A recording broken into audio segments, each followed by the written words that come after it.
Surreptitiously and cleverly we beat them. They were very unhappy about it, but we found ways and means. So the difference between Pakistan and China was a Pakistani soldier understood just one language. He needed to be sorted out. जिसे हम हिंदी में कहते हैं कि Hunter के बगैर काबू में नहीं आते हैं. Whereas as far as China was concerned, they were very they were treacherous, they were deceptive, they always worked indirectly, they said something, they did something else. So I learned that they are actually programmed when they come to an area to do a task. So I didn't have to fight them, I had to just disturb that programming. We found ways and means to do that. And much later, when I was commanding the Northern Army, I had to deal with a lot of nonsense there. There were a lot of intrusions. You have heard of what happened in Galwan. So that was happening in my time also.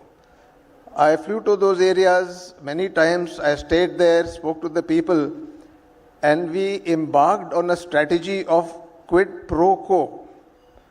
You see, the agreements with China forced us not to use our weapons. The line of actual control with China is not delineated on the maps. Indian Army was the only army in the world which was guarding a line which doesn't exist. You can imagine the problems. How do we tell our Jawans where is our line finishing and where is they starting? On our maps we had 3 lines. One was what the British had left, other was what Chinese were perceiving, and third was what we were perceiving. So to guard those areas, we really had to be very, very alert. And I knew that they will do all this, so I sat with the people there, we planned that if they ever come into our area, the first thing we will do is we'll quietly go into their area and sit there. It was a quid pro quo, because when negotiations start, if you don't have a leverage, you can't get him out, and he is good at talking. And that was a turning point in the northern borders. When they came to the area of Depsang, I had to decentralize command to my subordinate commander. We don't generally decentralize command, we decentralize control. The command remains with you. But I knew that if I am sitting far off, this happens at night, he has to take a decision. So I told him, if in 1 hour you can't get me, you will act and do it. I will take the responsibility. So they had done what they had done. It took about 2 months.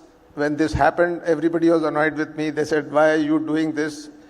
They called me a warmonger. They said, you people do this, that's why China does this. I said, it is the other way around. So the emir takes over. And these talks go on endlessly. So I made a plea to my chief and then later on to the NSA that you give me 48 hours to settle this.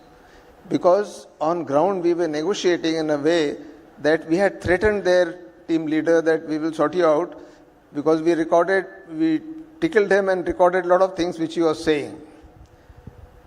And we were also sitting in that area. The end result was I had to fly to Delhi, speak to the NSA. Shiv Shankar Menonji was the NSA, and he was not happy initially. He said, what are you going to do? We are talking at the highest level.